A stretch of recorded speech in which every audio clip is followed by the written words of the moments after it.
Hola, buenos días, chicas, chicos. ¿Cómo están todos? Espero que bien. Bueno, vamos a empezar el curso este de analítica. Voy a dejar de compartir un momento.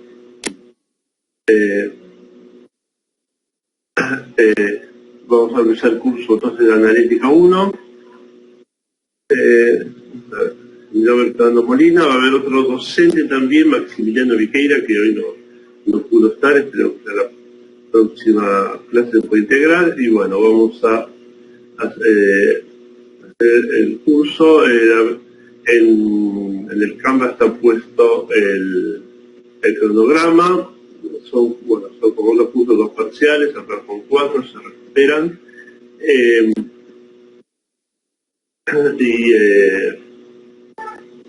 Está también puesta la serie de problemas, la guía del laboratorio. Ojo, les aviso una cosa, puede ser que acá vamos haciendo algunas modificaciones a las guías durante el curso, así que estén alerta. Bueno, por supuesto todo lo vamos a ir subiendo al Canva. Vamos a grabar las clases como siempre, que va a estar 7 días acá. Yo les puse el mensaje 14, pero ahora son 7 días no más disponibles para que las vean. Bueno, vamos a ir, si hay algún material adicional lo vamos a ir subiendo también. Vamos a empezar ahora. Si quieren hacer alguna pregunta durante la clase, pueden conectar el audio, pueden hacer por el chat, o si no, conectar el audio, el micrófono y hacerlo, no hay problema. Vamos a empezar con...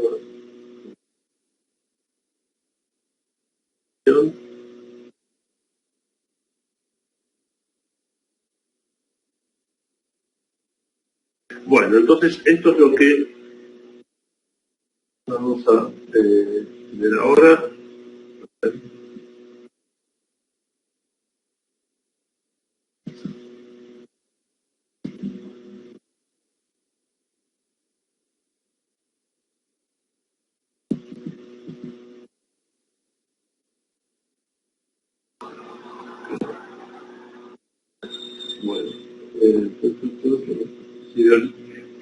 Bueno, ustedes ven la presentación, ¿no? ¿Qué dice química analítica? Ok.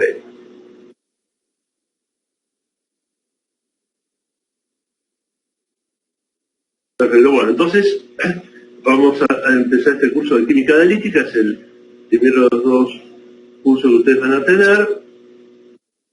En este primer curso de química analítica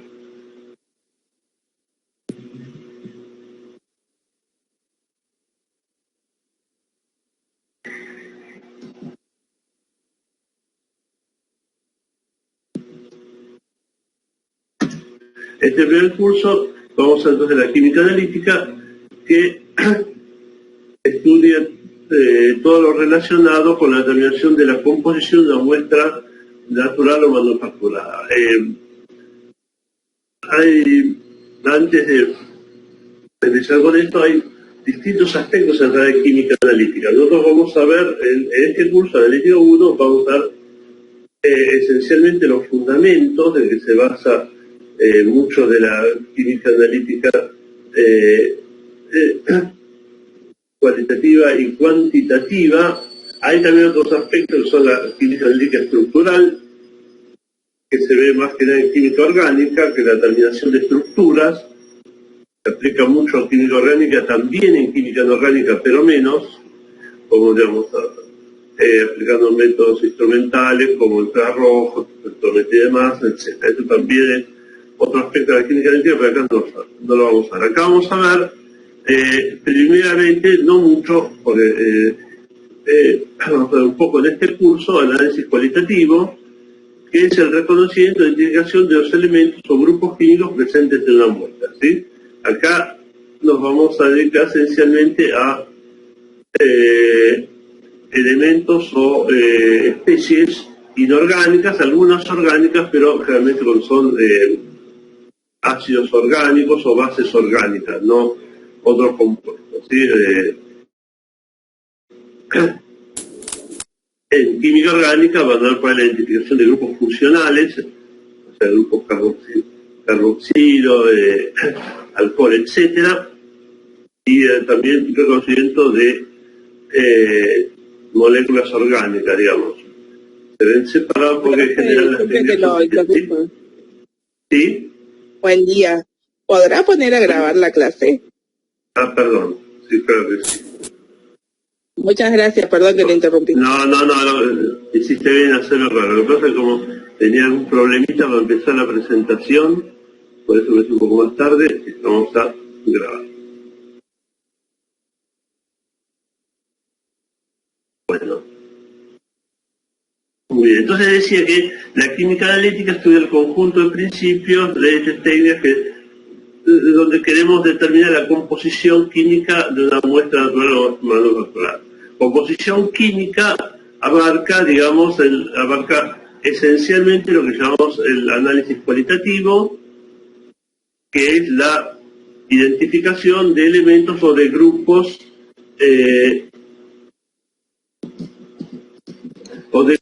representativos en una muestra. Como les decía, acá vamos a ver lo que se refiere a la identificación esencialmente de especies iónicas en solución, para algunas especies neutras, pero más que nada especies iónicas, lo cual incluye especies orgánicas y algunos orgánicos no son ácidos o bases orgánicas.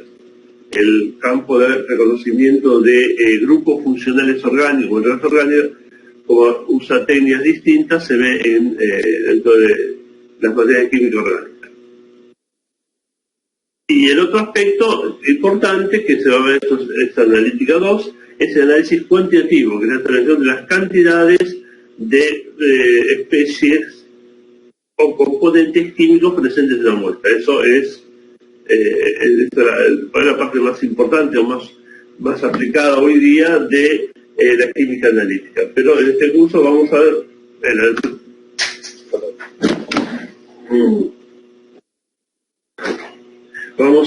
el análisis cuantitativo, pero fundamentalmente y fundamentos generales.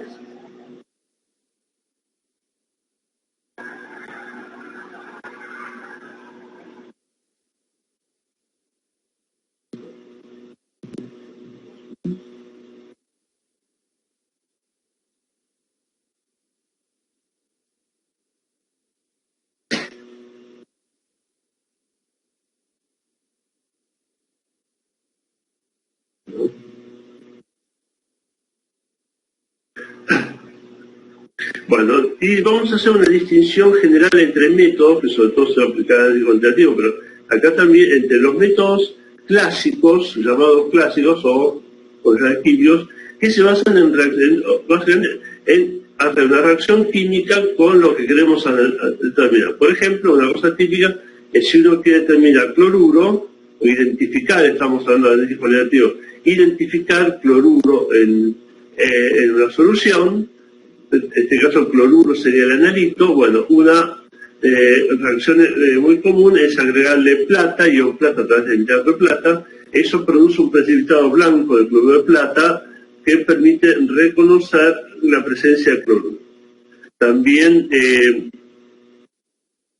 puede hacerse análisis cuantitativo de esta manera, agregando suficiente plata como para que viste todo el cloruro, separando el cloruro de plata, secándolo y pesándolo. ¿No? O sea que esto, digamos, todas esas reacciones sirven tanto para el análisis cualitativo como cuantitativo. Acá nos enfocamos, como les dije, en el análisis cualitativo.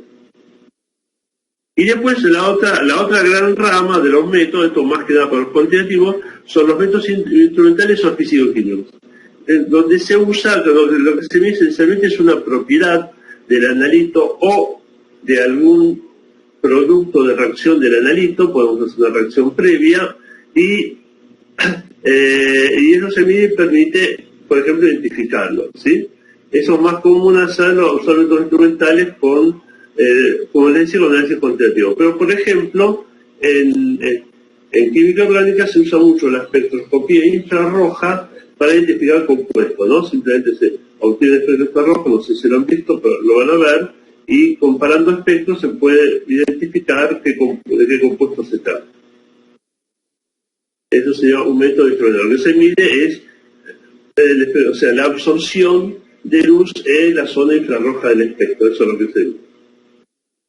Algo parecido, pero sin usar instrumento, es, por ejemplo, si tenemos debemos identificar el hierro 3, esto es una fracción que la vamos a ver muchas veces, vamos a usar ejemplo, hierro 3 más, agregándole el tiocianato.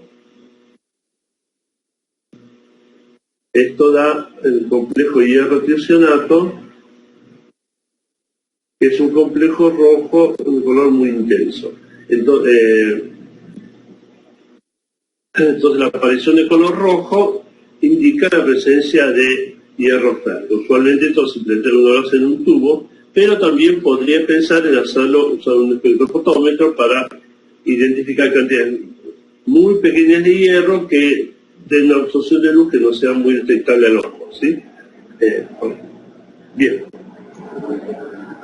Luego vamos a hablar de análisis químico cualitativo. Entonces, como decíamos, teníamos por el análisis cualitativo instrumental, que comentamos recién, que es relativamente raro, puede hacerse, como decía, para más compuestos orgánicos, puede hacerse, ya lo van a dar más, dos o bastante, una cromatografía iónica, y entonces se puede identificar iones de la solución, pero lo que vamos a ver más que acá es el análisis cualitativo clásico, donde tenemos varias posibilidades. Uno es el directo, que hace uso de reacción específica para identificar todos y cada uno de los iones. Vamos a ver bien qué es reacción específica. Este ejemplito es una reacción, pero no es muy específica porque resulta que hay muchos aniones que dan precipitados con plata. Entonces, a veces hay que hacer separaciones que hace uso de reactivos para separar los analitos o grupos de analitos. Y esto lleva eventualmente a la marcha analítica que vamos a comentar en algún momento. No lo vamos a hacer porque hoy en día no se aplica, pero lo vamos a comentar. Pero uno puede hacer, digamos, alguna cosa, por ejemplo, esta reacción se suele hacer con el agregado de ácido nítrico, donde al dar medio ácido podemos evitar que precipiten sales de plata de ácidos débiles. Esto ya lo vamos a ver con detalle más adelante. Y después está una cosa mixta que se separan alícuotas de la muestra y en cada uno se identifica un alícuota distinto, pero para cada uno se aplica una técnica de separación adecuada, ¿sí? O sea, para eliminar otras especies que molestan, que es lo que llamamos interferencias, como ya vamos a ver. Bueno, entonces el análisis clásico, como decíamos recién, está basado en una reacción, que este es un ejemplo muy común. Entonces lo que nosotros acá tenemos también unas definiciones, tenemos lo que nosotros queremos identificar es el analito, ¿sí? Esto es lo que nosotros debemos en este caso saber si está o no está. Y en otros casos vamos a querer determinar la cantidad, pero ahora sí está o no está. Entonces usamos, en los métodos clásicos se usa un reactivo que produce una reacción y el resultado de esta reacción es alguna señal, ¿sí? En este caso la señal es la aparición del precipitado, de un precipitado blanco. Puede ser, como decíamos acá, la reacción de hierro con tiocianato. Acá hierro 3 es el analito, el tiocianato es el reactivo de este complejo. El complejo es un color rojo oscuro, muy intenso, color rojo sangre la solución, y entonces uno de esta manera identifica hierro. Acá tenemos otra reacción, una manera de reconocer ion carbonato es por el agregado de ácido. Entonces el carbonato se descompone dando agua y dióxido de carbono gaseoso, uno ve desprendimiento de burbujas, y eventualmente puede recoger este dióxido de carbono usando un tubito con desprendimiento, un tubito lateral con desprendimiento, que no se vaya al aire, sino que así. Entonces le agregamos el ácido, lo tapamos y esto lo enviamos a un tubo que hacemos burbujear en un tubo o en un vaso que tiene hidróxido de bario. Entonces, dióxido de carbono con hidróxido de bario vuelve a dar carbonato y precipita carbonato de bario, ¿sí? Entonces, vemos un precipitado blanco de carbonato de bario. Entonces, la señal es primariamente el descenso del gas y después el reconocimiento de que el gas da precipitado carbonato de bario. La señal puede ser un precipitado muy común, la aparición o eventualmente desaparición de un color, también podría ser más raro, o el desprendimiento de un gas. Esas son las señales más comunes. Bueno, entonces los reactivos que usamos en particular en el análisis cualitativo, bueno, pueden ser inorgánicos, pueden ser orgánicos, pueden ser bioquímicos, inmunológicos. Los reactivos inmunológicos se aplican en análisis clínicos, no acá. Bioquímicos también, difícilmente lo aplicamos a cosas inorgánicas, como lo que estamos viendo acá, pero bueno, también son bioquímicos inmunológicos, por ejemplo, para reconocer algún tipo de infección, bacterias, virus, etcétera. Son este tipo de reactivos más complejos a conocer. Según sus funciones pueden ser reactivos de grupos generales. Un reactivo de grupo es un reactivo que reacciona con un gran número de analitos, entonces sirve para separar grupos. De reconocimiento, que pueden ser selectivos o específicos, ahora vamos a ver la diferencia, y pueden después, bueno, las reactivos auxiliares son mascarantes. Estos realmente mascarantes, vamos a ver, sirven para eliminar o enmascarar, como se dice, interferencia. Auxiliares, bueno, para producir alguna reacción adicional o para dar el medio, ese butrón necesita o acidificar o alcalinizar, o producir alguna cosa especial para que se produzca la reacción que uno quiere.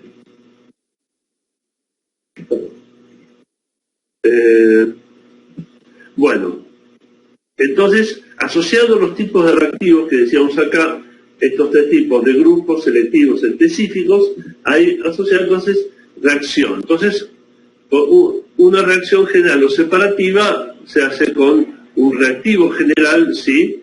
Y sirve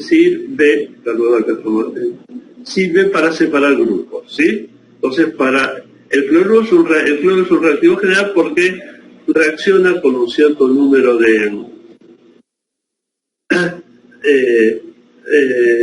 ocasiones, relativamente pequeño, precipita con plata, como recién, con talioso, con plomo, con mercurioso, y también, si uno usa ácido clorhídrico, precipita, si hay wolframio precipita óxido de wolframio. Entonces, esto es un grupito que se separa. Si yo agrego cloruro y aparece un precipitado, que hay alguno de estos. Si yo agrego cloruro, ácido clorhídrico, no hay ningún precipitado, no hay ninguno de estos. Ese es el sentido de un reactivo general, básicamente. Después tengo una reacción de ensayo selectivo. Una reacción de ensayo selectivo con un reactivo selectivo identifica a un grupo pequeño de analitos. Entonces, en este caso, el tiocianato es un ejemplo. El tiocianato produce reacciones con hierro, complejo rojo como visto, con cobalto, complejo azul, o con cobre, precipitado negro, ¿no? Entonces uno puede agregar tiocianato a la solución y eventualmente hacer alguna reacción para alguna reacción auxiliar para separar alguno de estos analitos que me moleste. Yo quiero determinar, por ejemplo, yo quiero identificar cobalto y a hierro 3 me va a molestar, se lo puede reducir a hierro 2 y entonces se puede ver cobalto.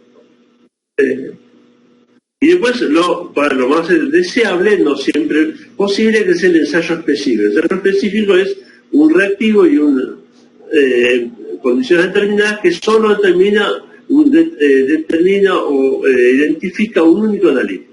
Un ejemplo clásico es para el níquel 2, la dimetilglioxima. La dimetilglioxima es esta moleculita, ¿sí? Que en medio alcalino, es importante, en medio alcalino reacciona con dos moléculas de dimetilglioxima, reaccionan con níquel y dan este complejo así. Dan un complejo donde acá el níquel está unido a los 4 nitrógenos, se pierde uno de estos protones, un protón de cada uno de las dihidroxinas se pierden y se forma este complejo que es muy estable, es un complejo color rojo, un precipitado, porque esto da un complejo neutro. Acá hay dos cargas positivas, el níquel tiene dos cargas positivas, pero al perder dos hidrógenos hay dos cargas negativas, entonces todo esto en conjunto es neutro, da un precipitado rojo que es muy característico y permite identificar el níquel. Hay reactivos específicos para una cierta cantidad de cationes, pero no para todos. Entonces, por eso uno tiene que hacer separaciones o reacciones auxiliares para identificar. Bueno, entonces hablando de esto, si son reactivos son específicos o no, digamos, nos lleva a la noción de interferencia. Un poco ya lo estuvimos comentando, ahora vamos a poder más precisamente. Las interferencias son especies que están presentes en el medio que nos dificultan o inhiben el ensayo que queremos hacer, ¿sí? Entonces puede haber de varios tipos. Hay interferencias positivas que dan, las que dan igual, se llaman así, a las que dan igual señal que en el lector, ¿sí? Al decir positivas no significa que sean buenas, ¿sí? Porque, por ejemplo, acá estamos usando cloruro para identificar plata, ¿no? Al revés, que el cloruro se puede usar para identificar plata. Y da un precipitador cloruro blanco. Pero si hay plomo, el cloruro me da también un precipitador blanco. Todo esto es una interferencia. ¿Por qué? Porque me aparece un precipitador blanco, pero a lo mejor no hay plata y yo me creo que hay plata, ¿sí? Al ver el precipitador blanco. En realidad este ejemplo, cuando vamos en el laboratorio se da cuenta que la morfología de los precipitadores son distintos, entonces no los puede distinguir. Pero en principio esto es una interferencia positiva, ¿sí? Pero una interferencia positiva no es que sea buena, es mala siempre, me complica, porque me puede dar un falso positivo, ¿no? O sea, yo digo, hay plata y no, era plomo. Porque otra cosa es precipitador blanco. Entonces, bueno, hay que tomar algunas precauciones para identificar. En este caso, la manera de eliminar la interferencia es calentar, porque el cloruro de plomo no es muy insoluble y se disuelve al calentar la solución, se hace mucho más soluble y entonces se disuelve. El cloruro de plata no se disuelve en caliente. Bueno, interferencias negativas son las más comunes que me disminuyen la señal que yo quiero ver, ¿sí? Porque dan una reacción en paralelo con el reactivo y evitan que él haga la reacción que yo quiero. Por ejemplo, una forma típica de determinar titanio es hacerlo reaccionar con agua oxigenada y da un compuesto peroxotitanilo. El complejo peroxotitanilo es así, ¿no? El titanio unido a un grupo peróxido, de esta manera, ¿no?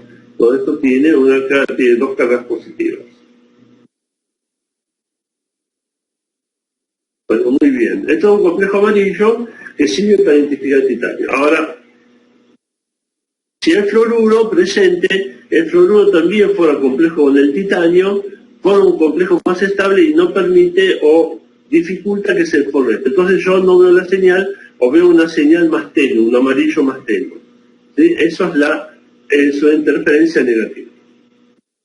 En este caso, ¿cómo se elimina la interferencia? En este caso se elimina la interferencia haciendo reaccionar agregando aluminio, el aluminio 3+, reacciona con el fluoruro y forma un complejo, aluminio fluor 6, 3-, que es más estable que el de titanio. Entonces el flúor, si es presente, forma complejo del aluminio, libera el titanio y da esta reacción.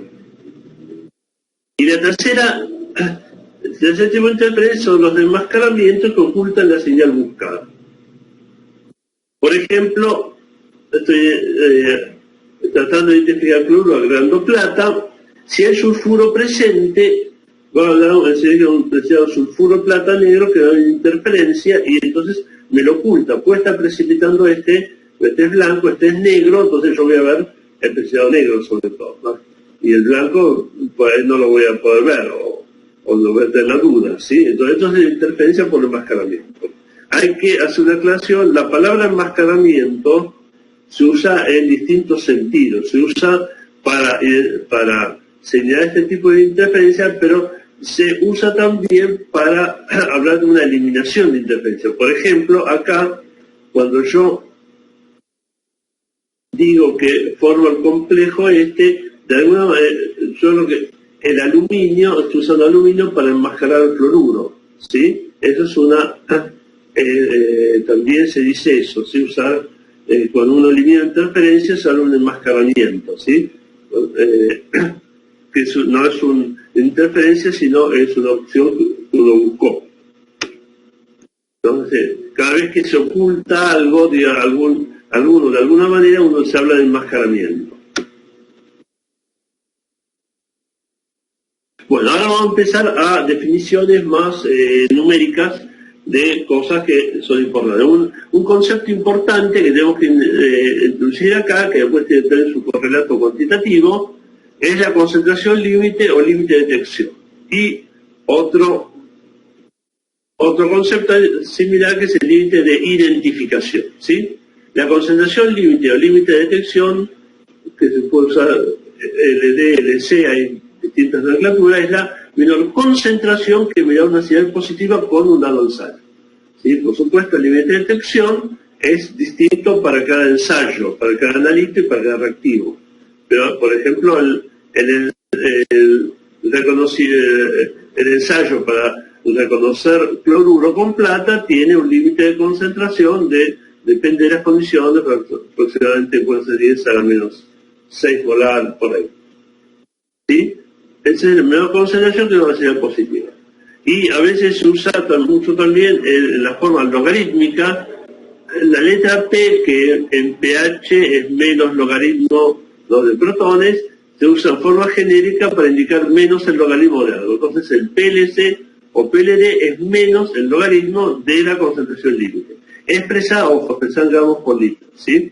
No en cualquier unidad, porque esto va a depender de la unidad que se expresa. Acá, cuando digo concentración, por supuesto tengo por la unidad. Acá el logaritmo no tiene unidades, pero depende, el número depende de la unidad que tenga adentro. Entonces lo que de adentro va en gramos por litro.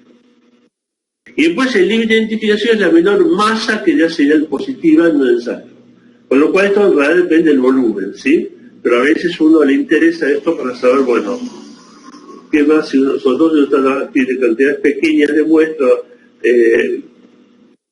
para hacer un dado ensayo, quiere saber, digamos, que tener idea de si para las cantidades que yo tengo, que de muestras yo tengo, bueno, qué masa me detecta el ensayo, más que concentración.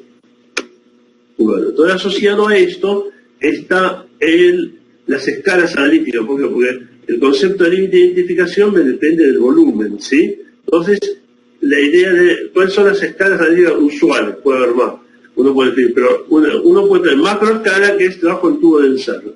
En un tubo de ensayo uno trabaja con volúmenes del orden de los 5 mililitros, ¿no? Un tubo de ensayo tiene más o 10, 12, 15 mililitros de capacidad, uno no lo usa lleno, por supuesto, nunca, tendrá un volumen de 5 mililitros, más o menos el volumen típico, uno trabaja en tubo de ensayo. La escala semimicro, que es la escala preferida en general, es trabajar en un tubo de moles, con lo cual uno trabaja con volúmenes del orden de 1 mililitro, ¿sí? Esta es la escala preferida porque es más cómodo trabajar con un tubo de moles que no un tubo de ensayos, porque se consume menos muestra, acá dentro de consumir, no sé, 4 o 5 mililitros de muestra lanzada en su cargo, acá de 1 mililitro, consume menos y es más cómodo. Si no, después viene la microescala, es la placa de toque, no sé si la conocen, pero es una pequeña plaquita de vidrio porcelana que tiene como 6 oquedades, ¿no? Entonces donde uno trabaja ahí con 1 o 2 gotas de muestra, o sea, del orden 0,05 minutos una gota. En papel de filtro, también uno puede en un papel de filtro poner una gota de muestra, esperar que se seque un poquito y agregarle una gota de reactivo o una gota de otra cosa para acondicionar y ver si se formó, realmente la señal va a ser la aparición de un color en el papel. ¿No? También el volumen es una gota. Y bajo microscopio, a veces se trabaja bajo microscopio para identificar pequeños precipitados. Y también el volumen es de una gota o menor. Esto puede ser, uno puede con algunas técnicas cuidadosas trabajar con microgotas, ¿no? O sea, poner una gota y después con una varillita aparta un poquito y trabajar con un volumen un poco menor. Nosotros acá vamos, bueno, lo que si se hace laboratorio se va a trabajar en esta escala esencialmente, esa es la escala usual. Bien, entonces, y asociado a esto, entonces tenemos el tema que es la expresión de concentraciones, ¿no? ¿Cómo expresar concentraciones? Bueno, algunas cosas ustedes ya las conocen, otras vamos a aparecer algunas nuevas. Tenemos una serie de escalas basadas en la masa, ¿sí? Es decir, masa de solución. Acá puede decir masa de solución. Entonces, vamos a ir paso a paso. Tenemos la fracción másica. Realmente uno no lo usa así, lo usa acá como vamos a ver, pero acá también es importante definirlo. La fracción en masa es la masa de soluto dividido la masa de solución, por supuesto en la misma unidad, gramos, etc. ¿Sí? Entonces, si uno tiene 3 gramos de soluto cada 100 gramos de solución, la fracción va a ser 0,03, ¿sí? Esa es la fracción másica. Uno lo usa más usualmente en la forma de porcentaje en masa, o porcentaje de masa en masa. A veces dice peso en peso, pero es incorrecto, es en masa. El porcentaje de masa en masa es simplemente la fracción masa multiplicada por 100, ¿sí? Entonces yo tengo 3 gramos de soluto en 100 gramos de solución, voy a tener 0,03 acá por 100, 3%. Estas dos cosas están ligadas. Siempre que uno habla de porcentaje, en realidad está hablando de una fracción, ¿sí? Y bueno, a veces vamos a ver que en algunos casos vamos a introducir la fracción en masa más que el porcentaje, pero fíjense que estas cosas se intercambian multiplicando, dividiendo por 100, uno pasa de acá a acá o de acá a acá, ¿sí? No hay problema. Bueno, otra cosa usual es, pero por el menos preciso, es el porcentaje masa en volumen. Eso que generalmente es la masa absoluto expresado en gramos dividido el volumen de solución expresado en mililitros y eso multiplicado por 100, ¿no?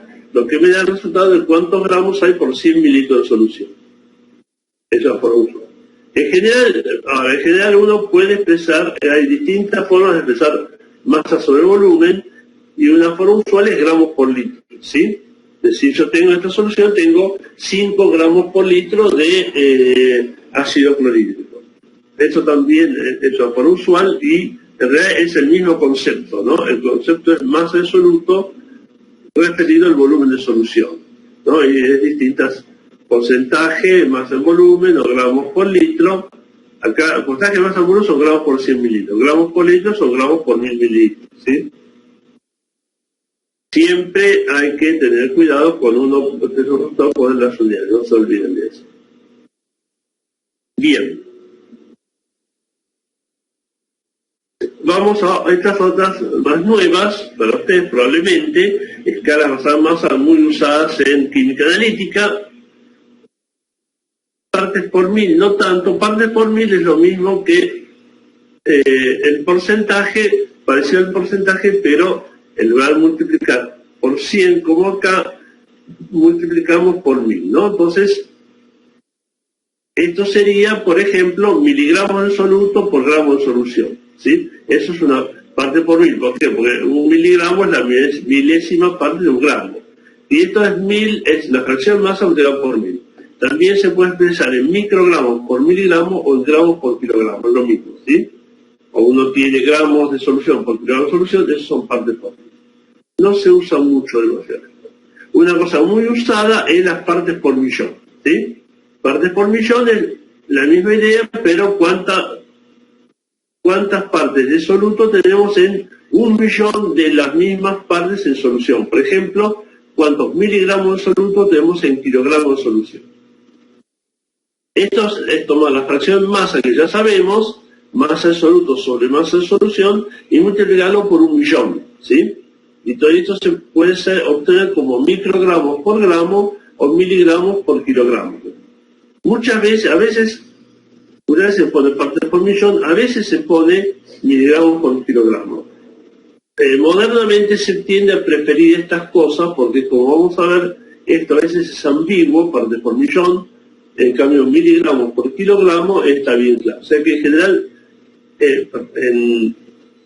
esto se tiende a usar esto más que esto.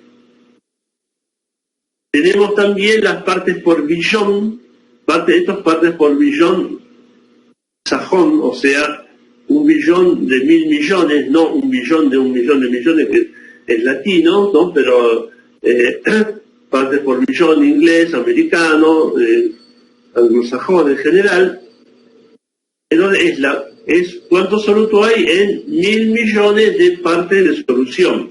Por ejemplo, cuántos microgramos de soluto hay en 1 kilogramo de solución, ¿sí?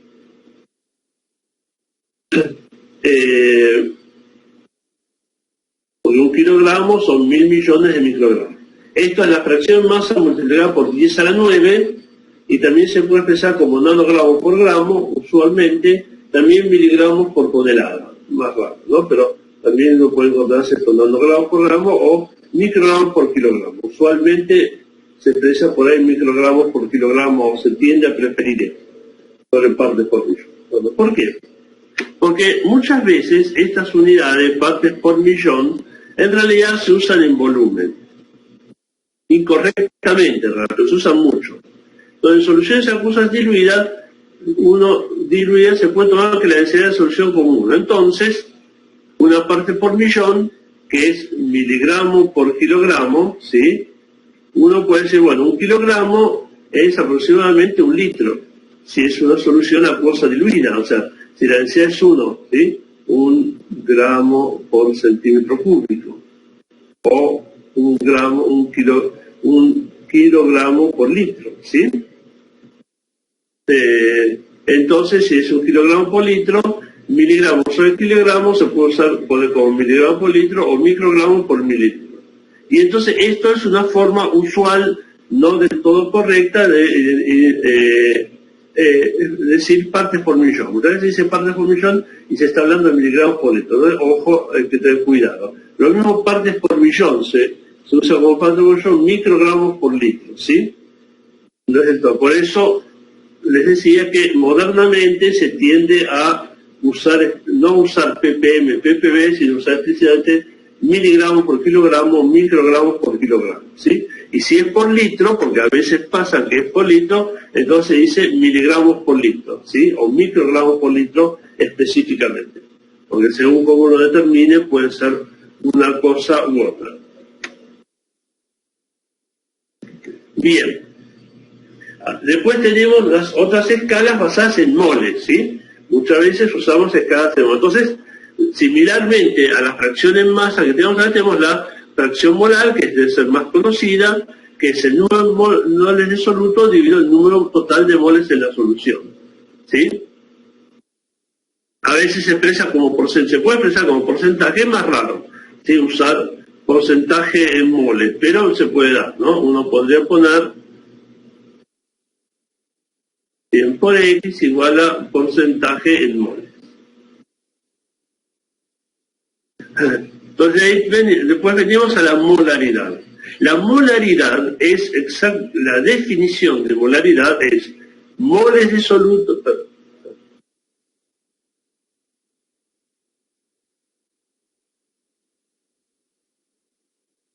Es moles de soluto dividido volumen de solución, ¿sí?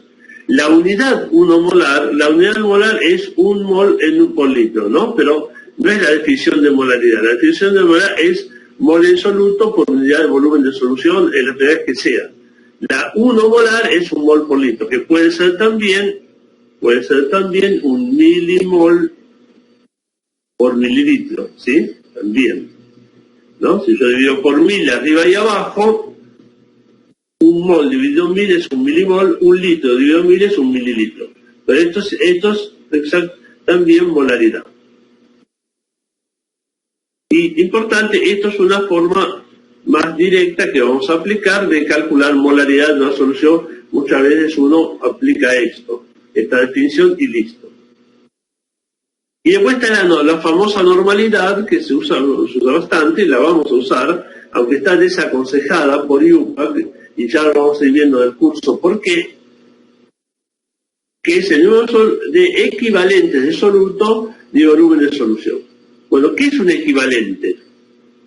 Un equivalente es una cantidad de un reactivo que reacciona con la cantidad equivalente de otro reactivo, ¿sí? Entonces, es un juego de palabras o una redundancia, pero es así.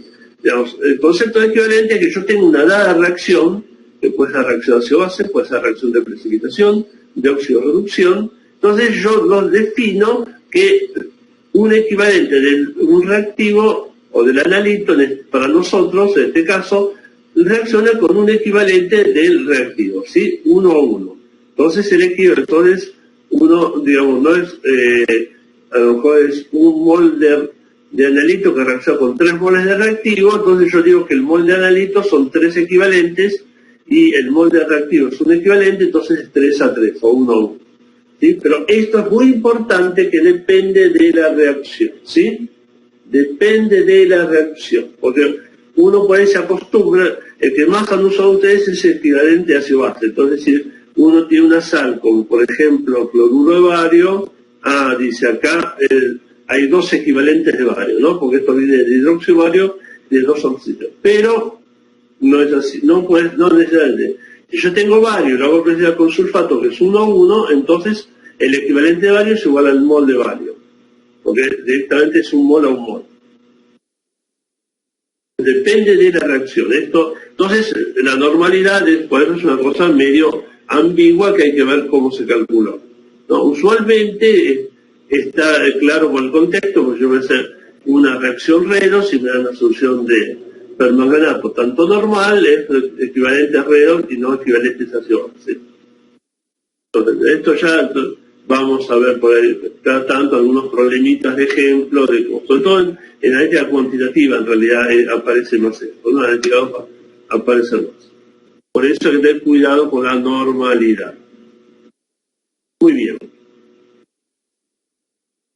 Bueno, pues entonces ahora vamos a ver un poco la teoría de las diluciones, que es una operación muy común de laboratorio.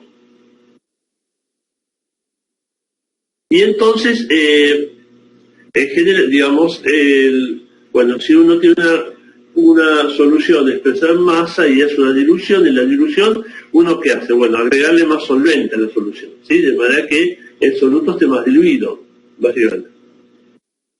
Entonces, eso usualmente se maneja con las unidades de concentración basadas en el volumen, no en la masa, o sea, en volumen de solución y no en masa de solución.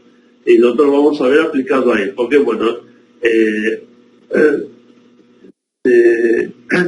en general, digamos, también uno puede aplicar estos razonamientos que vamos a hacer ahora a masas de solución, pero esto es más raro, por eso acá lo vamos a ver considerando el volumen, ¿no? O sea, referido a escalas de concentración, ya sea en masa de soluto o reactivo soluto, pero en volumen de solución, ¿sí? Esto es volumen de solución.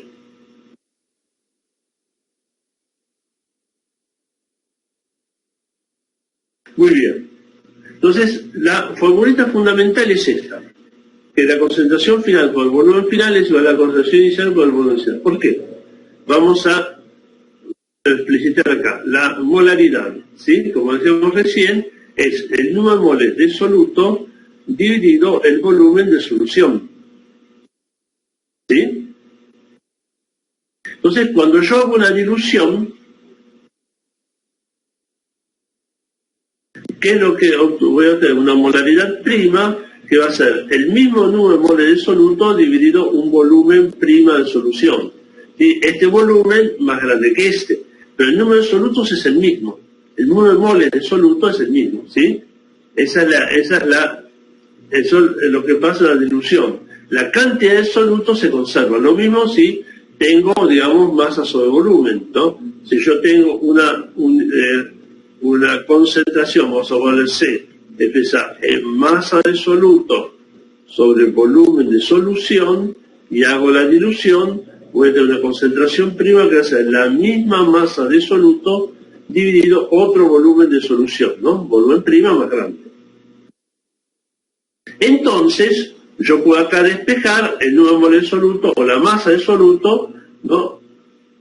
Número de moles de soluto, sigo escribiendo acá, es igual a la molaridad o la concentración general por el volumen de solución, ¿sí? O la masa de soluto es igual a la concentración por el volumen de solución. Entonces, si aumento el volumen de solución, baja la concentración, pero esto es igual.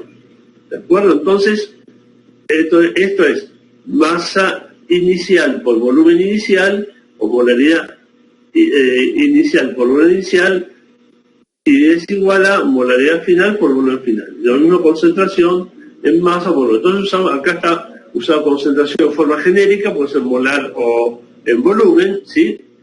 Pero tenemos esta reglita, esta ecuación que viene de acá, ¿está bien? Esto es número de moles finales, y esto es igual a número de moles iniciales, ¿sí? O moles, lo mismo. Entonces ya acá yo puedo despejar concentración final y me queda volumen inicial sobre volumen final por concentración final. Esto que está acá es lo que llamamos el factor de dilución, ¿sí? Entonces si yo tenía, por ejemplo, 100 mililitros de una solución de ácido clorhídrico 0,5 molar, ¿sí?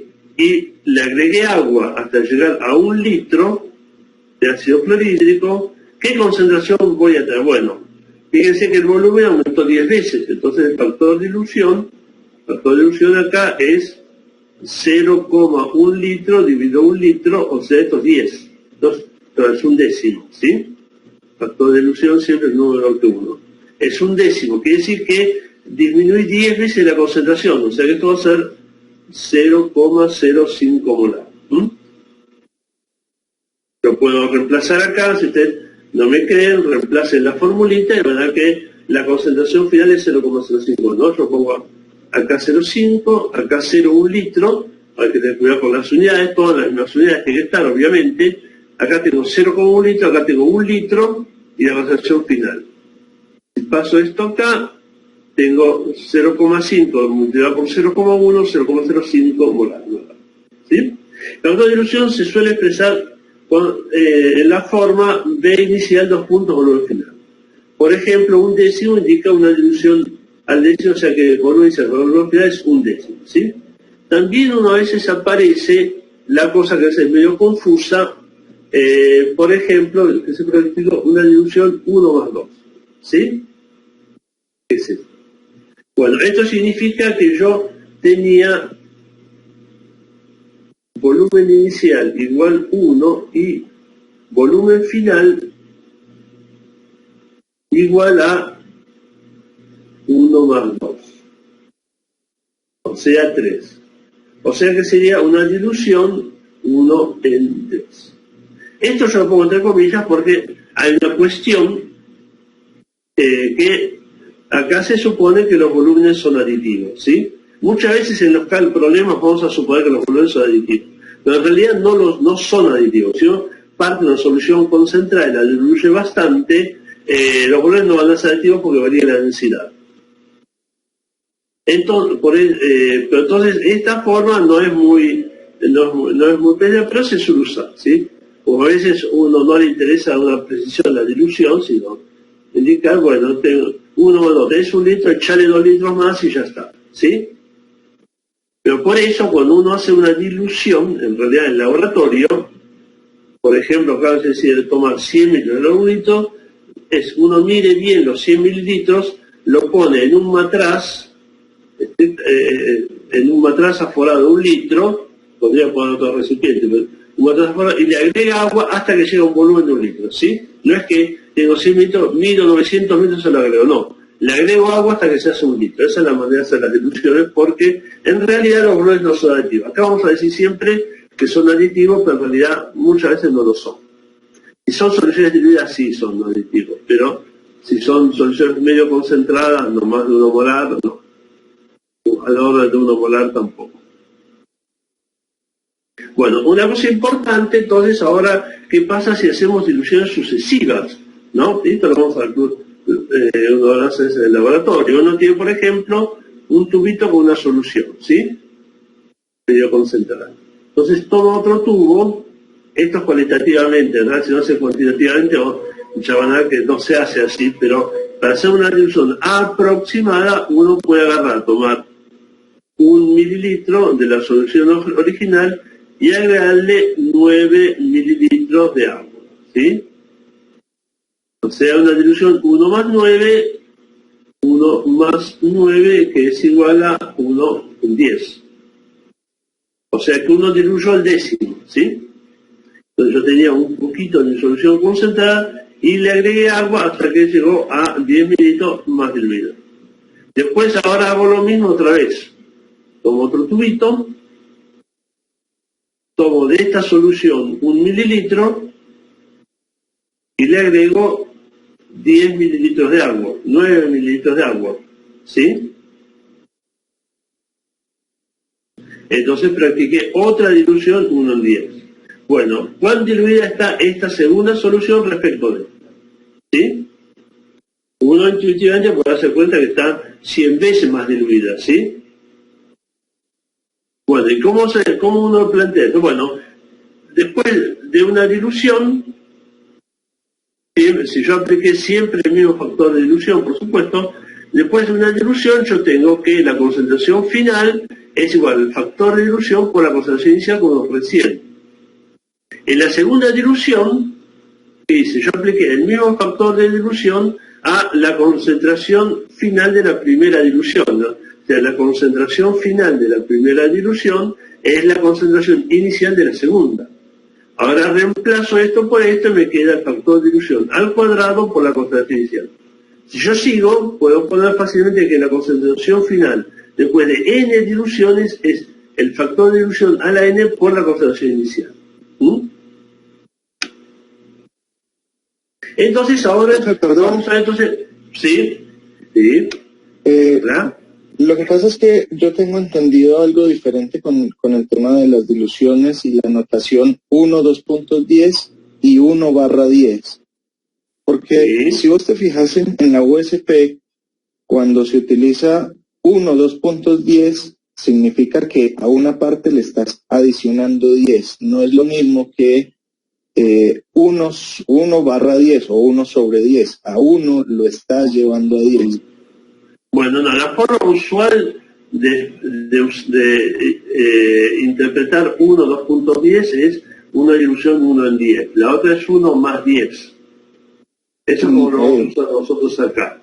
Y como... Bueno, está bien, de pronto por un tema de materia y de uso tuyo, pero por ejemplo a la hora de preparar fases móviles para cromatografía, cuando la indicación es 1, 2.9 o 1, 2.10, yo tengo que tomar una parte que pueden ser 100 mililitros y le agrego 900 mililitros será un más. uso particular. El uso es, si vos te fijas en los libros, no les dije libros, después les tengo que hablar un poco de libros. Si vos te fijas en los libros usuales de química analítica, vas a encontrar esta definición. Eso será un uso particular en algunos métodos, pero no es usual. Bueno, de acuerdo, profe, gracias. Me olvidé de... bueno, creo que en el campus está puesto en bibliografía, después le voy a hacer algunos comentarios. Bueno, entonces vamos a ver una cosa importante que es, por ejemplo, cuando uno hace el lavado sucesivo. O sea, yo tengo un vaso de precipitados, un matrazo de ensayo que lo lavé, lo lavé con detergente y después lo voy a enjuagar. ¿Qué hago? ¿Lo enjuago una vez con mucha agua o lo enjuago varias veces con poca agua? Entonces, imaginemos acá que tenemos un vaso de 100 mililitros, ¿no? Que lo acabamos de lavar. Bueno, el vidrio se moja. ¿Qué significa que se moje? Que siempre queda agua, el vidrio tiene afinidad por el agua, entonces siempre queda una película de líquido pegada a la superficie. ¿Sí? Vamos a ver.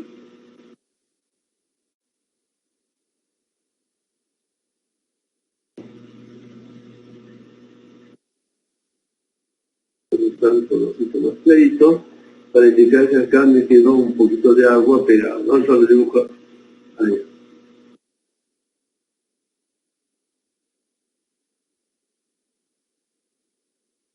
El dedito donde no se debía.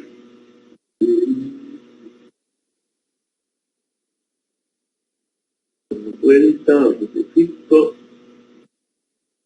Tiene un vaso.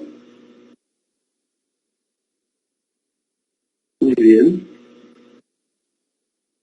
Ahora vamos a coger el agua.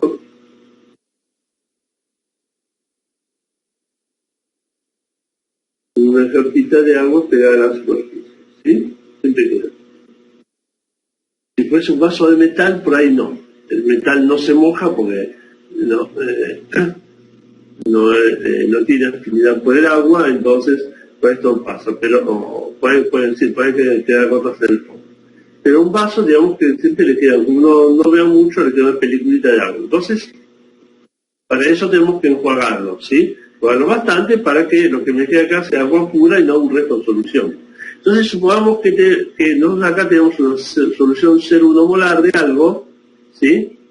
Y acá me quedaron, por ejemplo, para decir algo, medio mililitro. Pues es un poco mucho, pero bueno, si queda un poquito de líquido de fondo puede ser, ¿sí? Entonces, ¿qué pasa si yo lo lavo una vez con 100 mililitros de agua? Bueno, lo que pasa es que antes estoy haciendo una dilución. O sea, la idea es, lo que pasa son le echo 100 mililitros de agua, agito, que yo vuelco el agua y me van a quedar de vuelta 0,5 mililitros pegados a las paredes, ¿sí? Donde siempre queda algo pegado a las paredes, entonces digamos que para simplificarnos la vida puede ser distinto, si uno los agita, qué sé yo, pero sacude, pero bueno, digamos que siempre medio mililitro, entonces el volumen inicial es 0,5 mililitros, el volumen final es 100 mililitros, para que hagamos una dilución de 0,5 sobre 100, o sea, de 200 veces, ¿sí? Esto es 1 sobre 200, entonces me queda una concentración final de 5 por esa no tremolar. Me quedó más diluido, pero todavía es una concentración apreciable. Ahora, ¿qué pasa si lo hagamos 4 veces con 10 mililitros de agua cada vez? Entonces, gastamos menos agua, si es agua purificada, que siempre cuesta purificarla, aunque no veas si es destilada o de alguna manera. Entonces ahora tenemos un volumen inicial 0,5 mililitros, un volumen final de 10 mililitros, un factor de dilución de 0,05, ¿sí? El factor de dilución acá es 0,5 sobre 10, o sea, 0,05, ¿sí? Pero esto aplicado 4 veces, entonces la concentración final es 0,05 a la cuarta por 0,1 molar. Y me queda una concentración de donde dice mucho más chiquita, ¿sí? Entonces siempre es mucho más eficiente enjuagar varias veces con poca agua que no una vez con mucha agua, ¿no? Esto hay que recordarlo siempre. Bien, y bueno, y finalmente vamos a introducir un concepto que no lo vamos a usar a menudo, pero hay que tenerlo en presente, que es el concepto de actividad y coeficientes de actividad.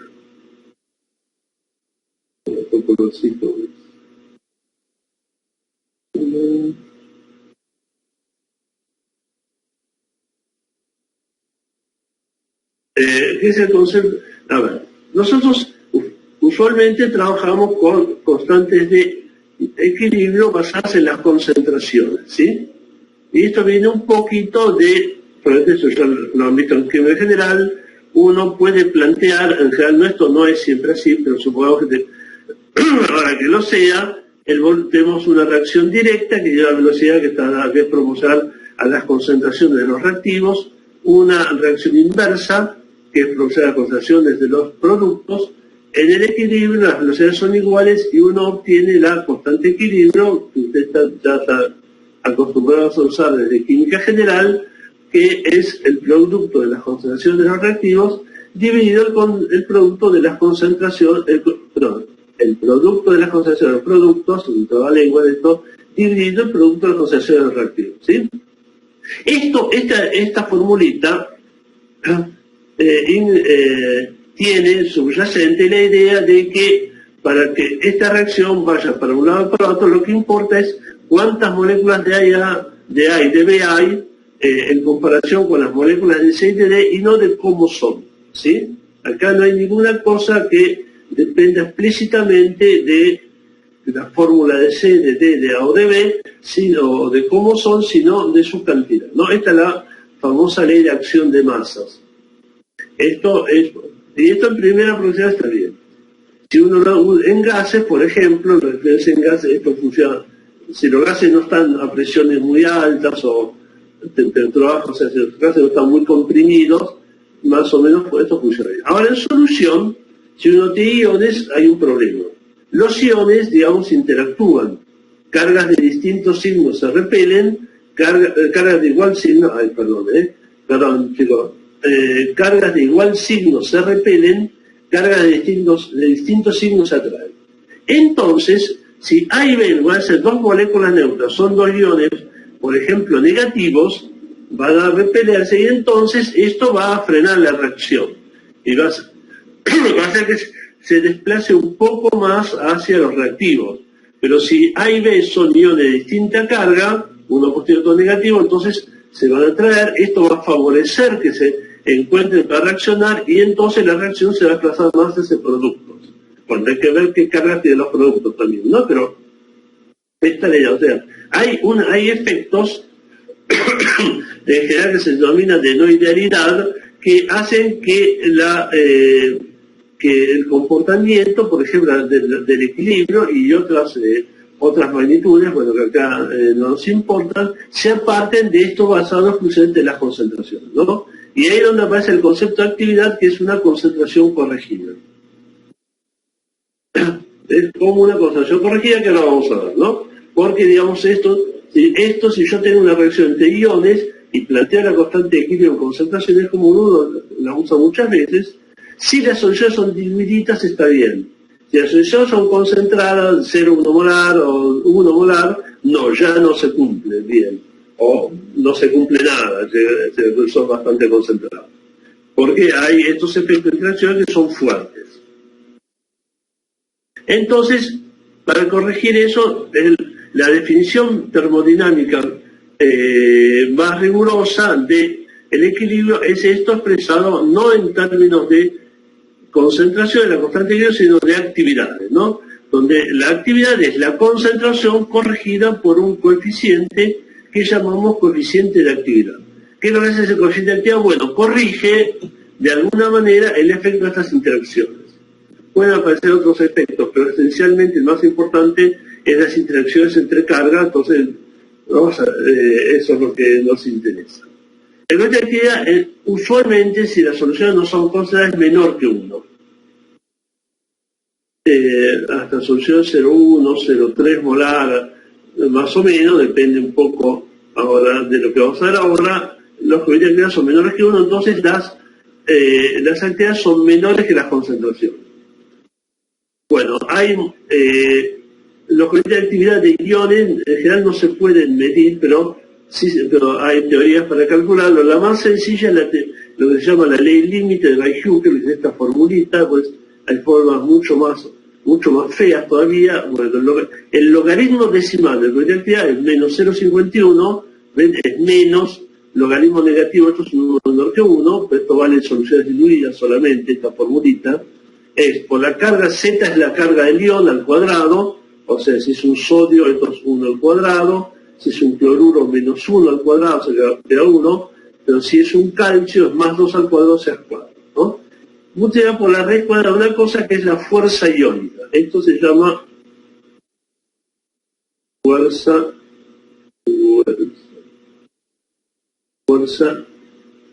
iónica. Y que se define de esta manera. Se define usando concentraciones molares como un medio de la suma de para todos los iones que hay presentes en la solución. Para todos los iones que hay presentes en la solución es la suma de la concentración de cada ion por su carga al cuadrado, ¿no? Esto involucra no solamente los iones que intervienen en la reacción, en mi reacción, sino todos los otros que estén por ahí, aunque no intervengan en la reacción, influyen, porque son iones que tienen carga y que interactúan con los iones que a mí me interesan. Entonces, la fuerza iónica es un poco la magnitud que nos dice cuánto es la desviación de la idealidad. La idealidad es poner concentraciones solamente. Sí, así como en gases ideales, la idealidad es cuando responde a la ecuación de los gases ideales. Bueno, acá la idealidad es cuando responde a las formas en concentraciones. Y la no idealidad es cuando ya eso no se puede, sobre todo pasa con los iones. Yo puedo tener soluciones de cosas que no son iones, muy concentradas, tampoco son ideales. Pero para nosotros no, esto es la cosa más rara que no lo vamos a ver. Entonces todo depende de la magnitud de la fuerza iónica, ¿no? Si la fuerza iónica es chiquitita, perdón, si la fuerza iónica es chiquitita, el logaritmo del coeficiente de actividad va a ser un número chiquitito, el coeficiente de actividad va a ser cerca de 1, y entonces si esto es casi 1, vamos a hacer concentración y listo. Si la fuerza iónica es más grande, entonces esto va a estar más lejos de 1. Y fíjese acá que iones que tienen carga grande afectan más la cosa, ¿sí? Porque están más cargados e interactúan más. Bueno, entonces acá casi no vamos a usar esto, por ahí en algunos lados vamos a ver, por ejemplo, un poquitito el efecto sobre las solubilidades, lo vamos a comentar, un poquito el efecto sobre la distribución de ácido, pero no mucho. Pero sepan que eso en realidad existe. Entonces, cuando nosotros acá vamos a resolver problemas con concentraciones, en cierto sentido, los datos son aproximados, ¿sí? Por este tema. Bueno, y con esto terminamos la clase teórica. Entonces vamos a hacer un intervalo. Vamos a hacer un intervalo ahora.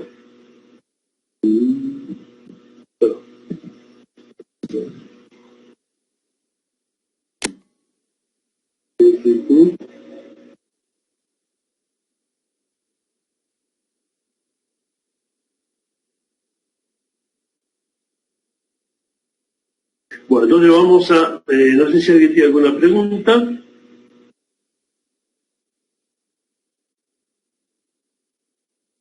Acá tenemos a Natalia, me hacía la misma pregunta que...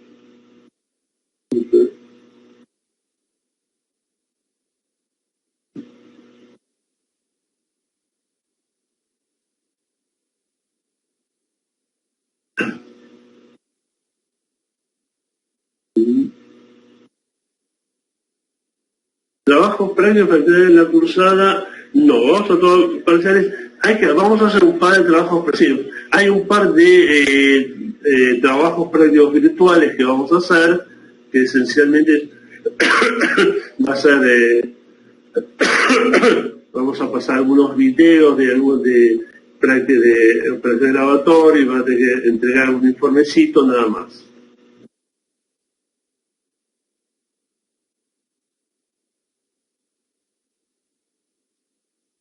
Bueno, ok, bueno, entonces volvemos a las 10:10. Entonces, son 10 menos 10, volvemos 10:10. Hasta luego.